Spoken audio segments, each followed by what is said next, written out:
اور even owner supreme court نے کہا کہ لوور ہائی کورٹ نے فیصلہ کرتے وقت یا دوسرے ہائی کورٹ نے فیصلہ کرتے وقت جلد بازی.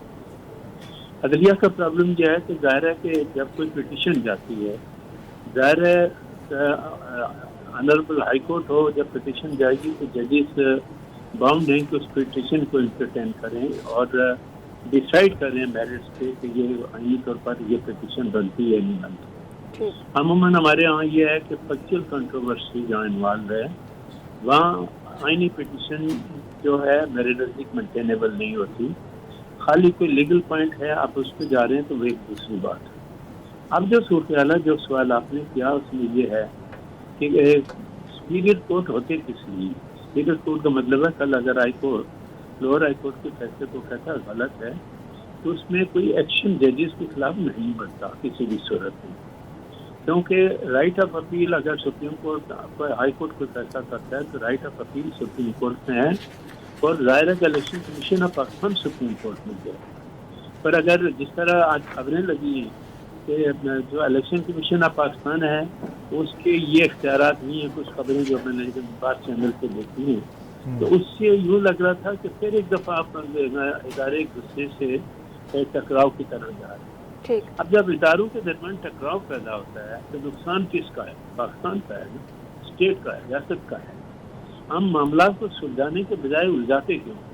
ان کو سلجھانے کی کوشش کیوں نہیں کرتے؟ کیا اس پاکستان میں یہی ضروری ہے کہ آئینی ادارے ایک دوسرے کے ساتھ لڑتے رہیں، جنگ لڑتے رہیں، ایک دوسرے کو برا بھلا کرتے رہیں؟ ایون کیا سپریم کورٹ میں اگر کوئی ججمنٹ میرٹس پہ ڈیسائیڈ ہو گیا اور میجارٹی ججمنٹ 8 ججوں نے کوئی دیا اور 7 نے کوئی دیا، اور جو 7 ججوں کا ججمنٹ جو میرے نزدیک وہ اپنی جگہ ورڈنگ اپنی جگہ پہ ہے لیکن بائننگ ججمنٹ جو 8 کا ہے جی، اور خود وہی 7 جج بیٹھ کے پھر اس ججمنٹ کو کرٹیسائز کرنا شروع کر رہے ہیں کہ آپ نے یہ کام کر کے تو تاریخ میں ایک غلط کام کیا. اس کا مطلب ہے کہ ججز خود ہی اپنی ججمنٹ کو میجارٹی کے ججمنٹ کو کنڈیم کر رہے ہیں. یہ طریقہ کار کیوں ہو رہا ہے؟ ایٹ لیسٹ ساری میں اوپن بات کرتا ہوں، مجھے اس بات کا اندازہ ہے کہ میں کیا بات کر رہا ہوں. تو میرے نزدیک یہ چیزیں نہیں ہونی چاہیے. اور آپ یہ بتا دیں کہ honourable chief justice of Pakistan justice صاحب کے آنے کے بعد کیا پاکستان کی تاریخ میں پہلی دفعہ 184 کے اختیارات 3 حصوں میں تقسیم نہیں ہوئے، 3 آدمیوں کے پاس نہیں گئے؟ پہلی ایک چیف جسٹس آف پاکستان 184 میں آتا تھا جو چاہتا تھا من مانی کرتا تھا. اب وہ امینڈمنٹ جب آ گئی اور آنریبل سپریم کورٹ نے ججمنٹ کو مینٹین کیا اور اس کے اندر آپ نے یہ بات کہی، کیا کہا کہ ہمیں پارلیمنٹ کے بنائے ہوئے قوانین کو نہیں چھیڑنا چاہیے. الیکشن ایکٹ بھی پاکستان پارلیمنٹ کا بنایا ہوا ہے قانون. اگر اس کے اندر الیکشن ٹریبونل بنانے کا اختیار الیکشن کمیشن آف پاکستان کا ہے تو پھر ود گریٹ ریسپیکٹ کیا ہماری جوڈیشری ایسے معاملات میں مداخلت کر سکتی ہے؟ اور مداخلت اگر کرے گی الٹیمیٹ اس کا ریزلٹ کیا نکلے گا؟ وہ بڑا نقصان دہ رہتا ہے.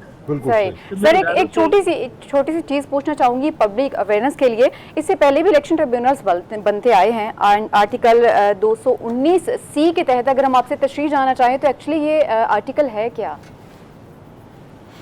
دیکھیں، آرٹیکل جب الیکشن کا پروسیس ختم ہو جاتا ہے اور پہلے تو سب سے پہلے الیکشن ٹریبیونل جو بنتے ہیں، الیکشن ٹریبیونل ان چیزوں کا فیصلہ کرتے ہیں. اب ایک نیا جھگڑا آ گیا کہ فارم 47-45 یہ جھگڑا ہے.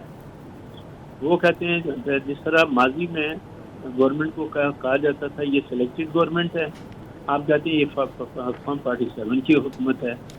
تو یہ کنٹرول ابھی ہمارے پڑوسی ملک میں الیکشن ہوئے ہیں نا، مودی 3ری دفعہ وزیر اعظم بن گیا نا، وہاں تو یہ جھگڑے نہیں ہیں. وہاں اس لیے جھگڑے نہیں ہیں کہ وہاں ادارے اپنی آئینی حدود کے اندر ایسے کام کرتے ہیں. وقتاً فوقتاً وہاں طاقت کے بل بوتے سے کوئی آدمی اقتدار میں نہیں آیا. ہمارے یہاں سسٹم کو چلنے ہی نہیں دیا گیا. اور اب بھی جو صورتحال مجھے نظر آتی ہے وہ یہ ہے کہ یوں لگتا ہے کہ اب بھی ہم سسٹم کو نہیں چلنے دیتے. ایک طرف حکومت یہ کہتی ہے کہ یہ سال ہماری آخری سال ہوگا، IMF سے آئندہ ہم قرضہ نہیں لیں گے. کرائسس نکلنے کی ایک کوشش ہے نا.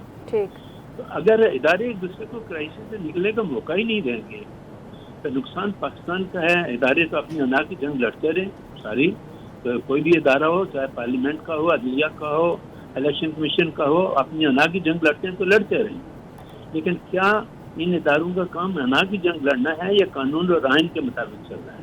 میرے نزدیک ان کو قانون اور آئین کے مطابق چلنا ہے. ٹھیک. پر یہ میں ہاتھ جوڑ کے اپیل کرتا ہوں کہ بارگاہ سے پاکستان پہ رحم کریں، پاکستان کی ریاست پہ رحم کریں، صورتحال کو بگاڑے نہیں، صورتحال کو بہتر بنانے میں اپنا رول پلے کریں. ہر ادارے کی کوشش یہ ہونی چاہیے کہ ہم سب مل کر پاکستان کو بحران سے نکالیں. اور یہی وجہ ہے کہ میں عموماً ایک بات کہتا ہوں کہ پارلیمنٹ کا ادارہ کس لیے ہے؟ جیسا بھی ہے لولا لگڑا جیسا بھی سسٹم ہے، پارلیمنٹ آ گئی. ٹھیک. اب وہاں جا کے تنخواہ بھی لے رہے ہیں پارلیمنٹ کے اندر، وہاں سے لمبی چوڑی تقریریں بھی کر رہے ہیں، بجٹ کی کاپیاں پھاڑ بھی رہے ہیں، لیکن بیٹھ کے مسئلے کا کوئی حل نکالنے کے لیے تیار نہیں ہے. کیوں؟ بالکل بجائے اس کے کہ آئینی ادارے جو ہمیں آپس میں لڑیں وہ ملک کو بحران سے نکالنے کی کوشش کریں. بہت شکریہ آپ کا سر. یاسین آزاد ماہر قانون ہمارے ساتھ تھے. رضوان سر، یہاں پر اب معاملہ صدارتی آرڈیننس کا کیا وجہ ہے؟ یہاں پہ خطرہ ہے دھاندلی پکڑے جانے کا یا پھر کچھ اور وجہ ہو سکتی ہے؟ 2018 تک تو یہ تھے جس کے اوپر پھڈا پڑا ہوا ہے، اور آپ اپنی مرضی کے جج چاہتے ہیں، اپنی مرضی کے فیصلے چاہتے ہیں. آج بڑا لطیفہ ہوا. میں ڈاکٹر صاحب آپ کے سے مخاطب ہوں. یار یہ بند کر دیجئے گا، میں ذرا بات کر لوں. یہ آئی ایف بھی میری بند کر دیجئے گا. ڈاکٹر صاحب 2016 کی بات ہے، مجھے ایک بہت بڑے بروکریج ہاؤس کے بندے نے بلایا اور اس نے کہا کہ رضی صاحب ہم آپ کو نا ریسرچ ہیڈ کے طور پہ رکھنا چاہ رہے ہیں. اتنی بڑی تنخواہ آفر کی جو میرے ہوش و حواس میں بھی نہیں تھی. 2 گاڑیاں آفر کی انہوں نے. لیکن جب انہوں نے اسائنمنٹ بتائی تو میں نے کہا کہ یہ اسائنمنٹ اکیلے بندے کا کام نہیں ہے، میں یہ نہیں کر سکوں گا. میں وہاں سے بھاگ آیا سر.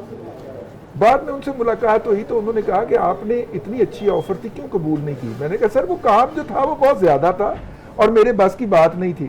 انہوں نے کہا یار آپ کیسی باتیں کرتے ہیں، یہاں پہ ای میل گروپ بنے ہوئے ہیں، اس کے اندر ریسرچ کر کے ایک بندہ ڈالتا ہے اور وہ پورے بروکریج ہاؤس کے جتنے بھی ریسرچ ہیڈ ہیں وہ آگے جاری کر دیتے ہیں. آپ کو بھی اس گروپ کے اندر شامل کروا دیتے.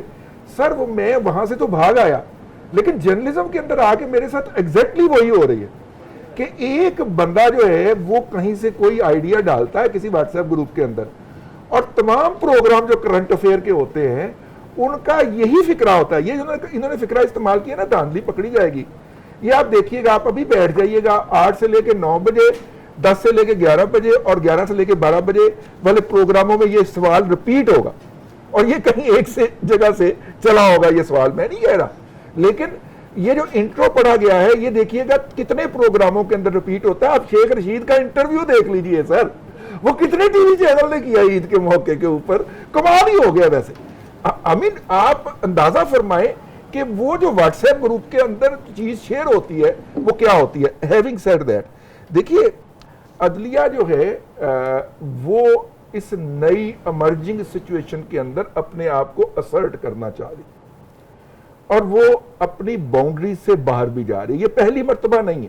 ہم یہ دیکھ چکے ہیں کہ آنریبل سپریم کورٹ کے آنریبل ججز نے ایک 63A کے اوپر ایک وقت میں ایک ججمنٹ دی ایک پارٹی کو فیور کرنے کے لیے. اسی کلاز کی تشریح کرتے ہوئے انہوں نے دوسرے وقت میں دوسری ججمنٹ دی، اور جواز پچھلی ججمنٹ کا یہ دیا کہ اس وقت ہمیں سمجھ نہیں آئی تھی، اب ہمیں سمجھ آ گئی ہے. تو اگر یہ والے فیصلے ہوں، یہ بات یاد رکھی جائے. آج میں نے یہ فکرہ صبح ٹویٹ بھی کیا ہے کہ یہ آئین اور قانون اور اس کے اندر دیے ہوئے افراد کے اور فرد کے حقوق، یہ کسی جج کی ومزیکل جو کونوٹیشن ہے اس کے اوپر نہیں ہوتے.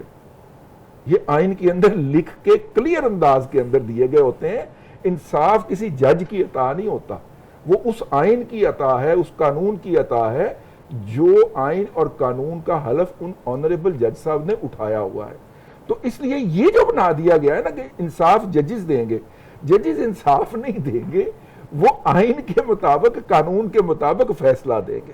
تو یہ تھوڑا سا میں نے کہا کہ عرض کر دوں. یہاں پہ اس طرح کے فیصلے آتے ہیں، ہم دیکھتے ہیں. آج ہی میرے ایک دوست کو، میرا واٹس ایپ آف ہے، ہو سکتا مجھے بھی آیا ہو، بہرحال میرے ایک کولیگ کو سائبر کرائم سے نوٹس آ گیا ہے اور انہوں نے کہا کہ جناب یہ آپ نے عدلیہ کے فلانے معاملے کے اوپر تبصرہ کیا ہے. صحیح. میرا خیال ہے مجھے بھی آیا ہوگا, وہ میرا واٹس ایپ آف ہے تو اس لیے مجھے پتہ نہیں چلا. صحیح. ڈاکٹر صاحب حکومت جو ہے وہ موجودہ ججز کی بجائے جو ریٹائرڈ ججز ہیں ان پر زیادہ اعتماد کرتی ہے. اگر دیکھا جائے تو ریٹائرڈ ججز پینشن بھی لیتے ہیں, مراد بھی لیتے ہیں, تو دباؤ میں تو وہ بھی آ سکتے ہیں. جی سوال کس سے کر رہے ہیں؟ میں آپ سے بات کر رہی ہوں. دیکھیے قانون کے اوپر میرا جو نالج ہے وہ تو بڑا کمزور ہے, لیکن جو سر یہ جنرل نالج کا کوشچن ہے. تو آرٹیکل 225 جہاں تک میں نے پڑھا ہے اور میں جہاں تک سمجھتا ہوں, اگر میں پڑھ کے آپ کے سامنے رکھ دوں, وہ کلیئرلی یہ کہہ رہا ہے کہ کسی ایوان یا صوبائی اسمبلی کے انتخابات پر سوال نہیں اٹھایا جائے گا سوائے اس کے کہ انتخابات کے انتخابی درخواست ٹریبیونل میں پیش کی جائے. یہ تو مجھے بڑا صاف ستھرا لگتا ہے کہ جانا ٹریبیونل کے پاس ہے, اس کے علاوہ آپ اس کو کہیں نہیں اٹھا سکتے. اب دیکھیے کمزوریاں, میں ابھی وہ یاسین صاحب ہمارے ساتھ ہیں تو میں 2 سوالات مختصر سے ان سے پوچھنا چاہتا ہوں. 50% جو پٹیشنز ہیں وہ تو پنجاب سے آتی ہیں. اب وہاں پہ جو ٹریبیونلز ہیں وہ اوریجنلی شاید 2 یا 3 بنائے گئے تھے, پھر لاہور کورٹ نے کچھ بڑھائے. وہ مجھے یاد ہے کہ پہلے الیکشنز میں کہیں 12-13 بنائے جاتے تھے. اب اگر تو اتنے کم ٹریبیونلز بنائے جائیں گے تو پھر جو قانون بنایا گیا ہے کہ 45 دن کے اندر آپ نے پٹیشن کو فائل کرنا ہے, 180 دن کے اندر اس کا فیصلہ آنا ہے, وہ نہیں ہو پائے. اور 5-5 سال پٹیشن پڑی رہتی ہیں, چاہے وہاں پہ ریٹائرڈ ججز بٹھائے جائیں یا نہ بٹھائے جائیں, ان کے اوپر اعتبار کیا جائے یا نہ کیا جائے. اب پورے پاکستان میں کوئی 16 کے قریب اگر ٹریبیونلز بنیں گے تو پھر پہلے تو مجھے یاد ہے کہ 2 درجن ٹریبیونلز بنائے جاتے تھے اور وہ بھی فیصلہ نہیں کر پاتے. ایک اور جو مسئلہ مجھے نظر آ رہا ہے جو میں یاسین صاحب سے پوچھنا چاہ رہا تھا کہ 2013 میں تو تقریباً 411 پٹیشن فائل کی گئی الیکشنز کے خلاف, اور 2018 میں کوئی 299 تھی. جو لاسٹ نمبر میں نے دیکھا ہے 2024 کے بعد, وہ مجھے ملا ہے کہ سندھ میں کوئی 16 نیشنل اسمبلیز کی پٹیشنز ہیں, 20 کوئی پروونشل اسمبلی کی ہیں. لاہور ہائی کورٹ کا جو راول پنڈی بینچ ہے اس میں صرف 6 نیشنل اسمبلی کی پٹیشنز ہیں اور کوئی 3 پروونشل اسمبلی کی پٹیشنز ہیں. اگر پی ٹی آئی کہہ رہی ہے کہ وہ تو پنجاب میں بھی الیکشن جیتی ہے, وہ سینٹر میں بھی الیکشن جیتی ہے, وہ کے پی میں بھی الیکشن جیتی ہے, تو پھر وہ الیکشن پٹیشن فائل کیوں نہیں کی گئی؟ جی بالکل رضی صاحب یہ ذرا مجھے سر اس میں چھوٹی سی بات عرض کر دوں.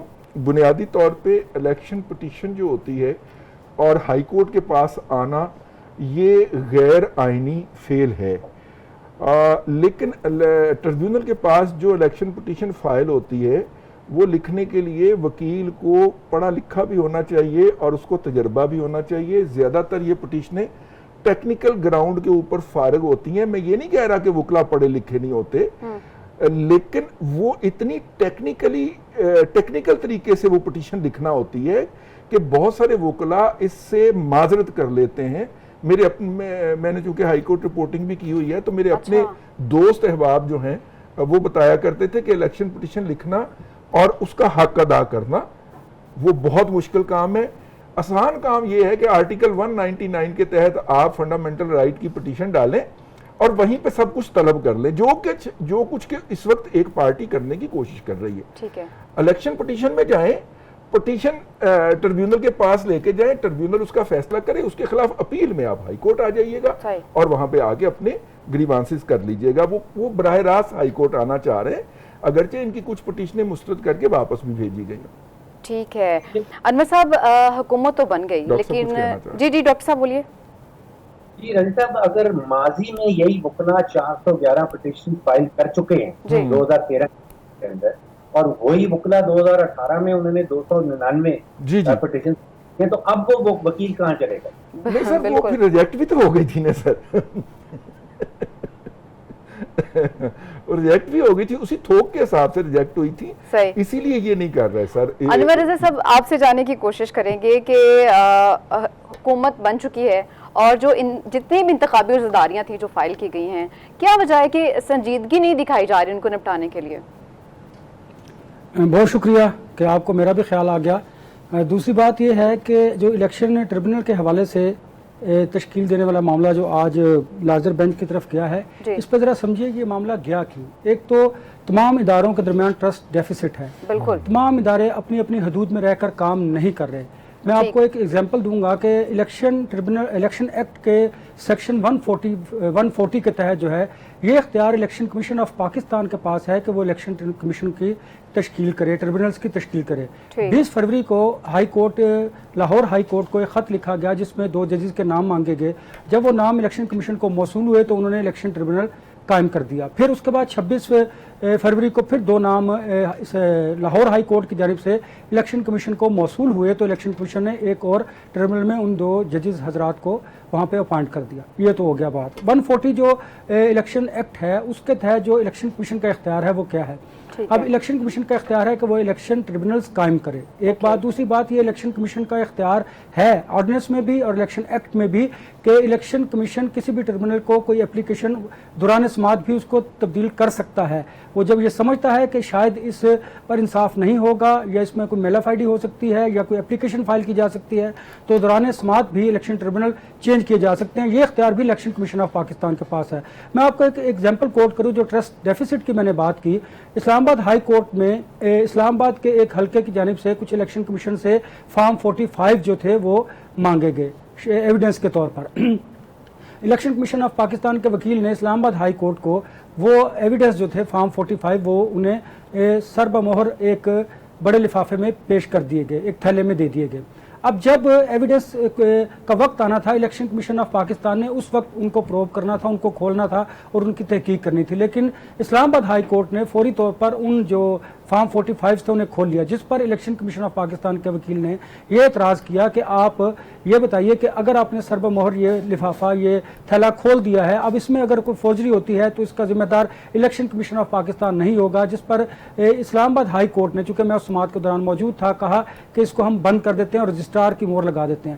یہ تو ٹرسٹ ڈیفیسٹ کی بات ہے جو اداروں کے درمیان ہے. اب اس الیکشن کمیشن کے پاس یہ بھی اختیار ہے کہ وہ ریٹائرڈ ججز کو بھی لگا دے, اور الیکشن کمیشن کے پاس یہ اختیار ہے کہ وہ مشاورت نہ کرے, لیکن اگر مشاورت کر لی جائے تو یہ زیادہ بہتر ہوگا, اس لیے کہ جو اداروں کے درمیان اختیارات کی تجاوز کیا جا رہے ہیں اس کو روکا جا سکے, جو ٹرسٹ ڈیفیسٹ ہے اس کو کم کیا جا سکے. لیکن ہمارے ہاں نہ تو عدلیہ کو الیکشن کمیشن پر اعتبار ہے اور نہ ہی الیکشن کمیشن کو عدلیہ کو اور نہ ہی حکومت کو عدلیہ پر اعتبار ہے. یہ اس وقت جو معاملات ہیں وہ چل رہے ہیں, جس کی وجہ سے حکومت کو آرڈیننس لانا پڑا, کیونکہ ایک فیصلے کے اوپر اگر کسی دوسرے ادارے کا فیصلہ آتا ہے تو اس کو انڈو کرنے کے لیے پارلیمنٹ بھی اپنے اختیارات سے تجاوز کر جاتی ہے. دیکھیے یہ بات درست ہے کہ الیکشن کمیشن آف پاکستان کے اختیارات کو چیلنج کیا جا رہا ہے, چلیے یہ بات مان لیتے ہیں. اس لیے اگر سپریم کورٹ آف پاکستان بھی موجود ہے, اب الیکشن کمیشن جب ان کے پاس گیا تو ان کی استدعا کو مسترد کر دیا گیا اور ایک لارجر بینچ بن گیا. یہ آئین اور قانون کے مطابق ہے, ٹھیک ہے, یہ ہونا چاہیے. لیکن آرڈیننس لے کے آنے کا مطلب یہ ہے کہ آپ اپنی جو اختیارات ہیں, اپنی جو توقیر کی بات کرتے ہیں اس کو آپ انڈو کر دیتے ہیں. اس لیے تمام اداروں کی جانب سے میں سمجھتا ہوں کہ اختیارات سے تجاوز کیا جا رہا ہے, جس کی وجہ سے یہ حالات پیدا کیے جا رہے ہیں. ہمارے پاس آیا کہ ٹرسٹ ڈیفیسٹ بہت زیادہ ہے, تمام ادارے اپنی آئینی حدود میں رہ کر رہے ہیں اور ادارے ہی اپنے تمام اداروں پر اعتماد نہیں کر رہے ہیں. واپس آتے ہیں بریک کے بعد, ساتھ رہیے گا. ویلکم بیک, آپ دیکھ رہے ہیں پبلک اوپینین. انور صاحب, آج قومی اسمبلی میں بجٹ پر بحث کا آغاز ہوا اور عمر ایوب نے خاصی تنقید کی ہے حکومت پر. اس حوالے سے انہوں نے یہ بھی کہا کہ یہ تو غیر قانونی دستاویز ہیں اور پیش بھی نہیں کی گئی ہیں. انہوں نے کہا کہ باقاعدہ پروسیجر فالو نہیں کیا گیا ہے. اب پیپلز پارٹی بھی ناراض ہے اور اپوزیشن لیڈر بھی آج سخت غصے میں دکھائی دیے ہیں. تو اب حکومت کے لیے کتنی آسان ہے اس بجٹ کو پاس کروانے؟ میں نے انور صاحب ان کو کہا ہے کہ سب سے پہلے آپ کو موقع دیں, کیونکہ آپ کو کم ٹائم ملتا ہے, تو سب سے زیادہ ٹائم آپ کی نظر. سر میں سرنڈر کرتا ہوں. رضی صاحب بہت شکریہ آپ کا, آپ نے مجھے بھی یاد رکھا اور سریش سے آن ایئر لڑائی ہو نہیں سکتی تو آف ایئر لڑائی کروں گا وقت کم دینے کی وجہ سے.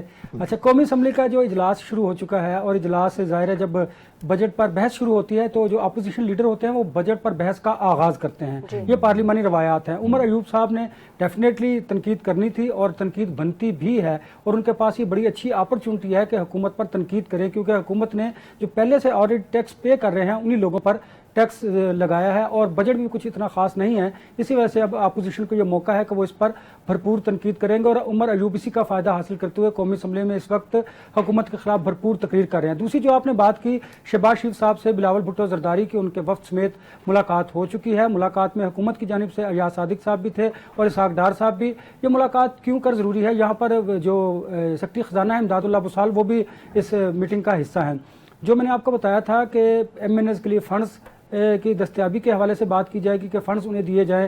اس کے علاوہ جو پیپلز پارٹی کے تحفظات ہیں ان کو ایڈریس کیا جائے گا, اور جو مشکلات آپ سمجھ رہی ہیں کہ حکومت کو پیش آئیں گی وہ کم ہو جائیں گی, کیونکہ حکومت بالآخر جو اس طرح کی مخلوط حکومت ہوتی ہے وہ کمزور حکومت ہوتی ہے. اسے اپنے ساتھ جو اتحادی ہوتے ہیں ان کی ہر جائز اور ناجائز بات کو تسلیم کرنا پڑتا ہے. یہی پولیٹیکل سسٹم ہمارے ہاں چل رہا ہے, جس کی وجہ سے ہماری جمہوریت بھی اس طرح پروان نہیں چڑھ رہی, نہ ہی پھل پھول رہی ہے.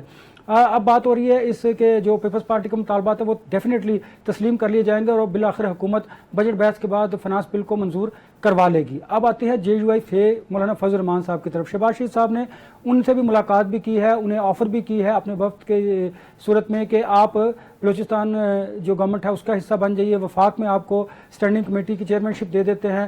اور یہ آفر انہیں کی ہے. یہ آفر کیوں کی ہے, اس لیے کہ پاکستان تحریک انصاف عید کے بعد حکومت کے خلاف تحریک چلانے کو جا رہی ہے. مہنگائی اگرچہ کم ہوئی ہے لیکن بجٹ کے بعد جو ٹیکسز لگے ہیں یہ ایک اچھا موقع ہے اپوزیشن کے بعد. پھر اپوزیشن یہ سمجھتی ہے کہ حکومت کے خلاف تحریک چلا کر انہیں کمزور کیا جائے گا. حکومت کے اپنے انٹرنل حالات بھی کچھ بہتر نہیں ہیں, ان کے جو کوارڈینیشن کی کمی ہے وزراء کے درمیان بھی. آپ دیکھیں ایک پرائم منسٹر اگر کوئی اسٹیٹمنٹ دیتے ہیں تو اس کو انڈو کر دیتا ہے کوئی ایسا وزیر کوئی ایسی بات کر کے جس سے لگتا ہے کہ ان کے درمیان کوارڈینیشن نہیں ہے. اس لیے اب حکومت کوشش کر رہی ہے کہ بجٹ پاس کروانا ہے تو اپنے اتحادیوں کے جو مطالبات ہیں ان کو تسلیم کرنا پڑے گا, اور ڈیفینیٹلی وہ تسلیم کر لیے جائیں گے اور بجٹ پاس ہو جائے گا. بجٹ کی فنانس بل کی منظوری کے حوالے سے اس طرح حکومت کو جو آپ کو مشکلات نظر آ رہی ہیں وہ مجھے نظر نہیں آ رہی, کیونکہ اینڈ آف دی ڈے یہی ہوتا ہے کہ ان کے مطالبات تسلیم کر لیے جاتے ہیں. البتہ مولانا فضل الرحمان کو ساتھ ملانا حکومت کے لیے ایک بڑا ٹاسک ہوگا. اگر مولانا فضل الرحمان ان کے ساتھ شامل ہو جاتے ہیں, جو آفر گورنمنٹ کی طرف سے کی گئی ہے شہباز شریف صاحب کی جانب سے ان کو ایکسیپٹ کر لیا جاتا ہے. مولانا فضل الرحمان صاحب نے کہا ہے کہ مجلس عاملہ کے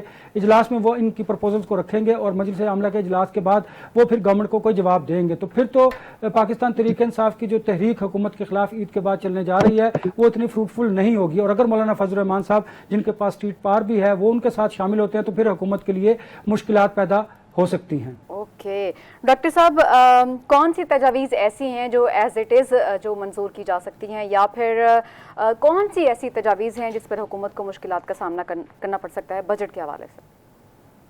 دیکھیے بجٹ کے حوالے سے بڑا سمپل ایشو ہے کہ وسائل کی تقسیم کیسے ہونی, ایم این ایس کو کتنے پیسے ملنے ہیں, ایم پی ایل کو کتنے پیسے ملنے ہیں. کوئی 75 ارب روپے کی جو مختص کی گئی ہے رقم بجٹ کے اندر ایس ڈی جی کے تحت, نام بڑا خوبصورت رکھا ہوا, اسٹریٹجک ڈیولپمنٹ گولز کے تحت ایم این ایز کو پیسے ملتے ہیں. اب نمبر سامنے ہیں, کوئی 108 ایم این ایز ہیں نون لیگ کے, 68 ان کے ساتھ پیپلز پارٹی کے ہیں, پھر ایم کیو ایم کے 21 ہیں اور پھر اتحادی ہیں. نمبرز ان کے پاس پورے ہیں. جیسے انور صاحب نے کہا کہ پرابلم جو ہے وہ نمبرز کی نہیں ہے, بجٹ پاس ہو جائے گا. پرابلم یہ ہے کہ بجٹ کے اندر جو وسائل کی تقسیم ہے وہ کیسے کرنی. تو وہ تقریباً کوئی 35-40 کروڑ روپیہ فی ایم این اے بنتا ہے, اور وہ چاہتے ہیں کہ سب کو جو 68 ایم این ایز ہیں پیپلز پارٹی کے ان کے حصے میں بھی آنا چاہیے. اب جو دیکھیے جو وفاقی بجٹ ہے اس میں کوئی 16-17 ہزار ارب کی آمدن ہے وفاق کی, اس میں سے 10,000 تو چلا جانا ہے سود میں اور 7,000 چلا جانا ہے صوبوں کو. اس کے بعد پیسہ ختم ہے اور گیم ختم ہے, پیسہ ہضم. وفاق کے پاس کچھ نہیں بچا, سب کچھ چلا گیا صوبوں کے پاس. اب گیم ساری یہی ہے کہ جو اتحادی ہیں وہ زیادہ سے زیادہ وسائل اپنے پاس کس طرح لا سکتے. اگر آپ کے پاس 1 منٹ ہے تو میں جو کے پی کے اوپر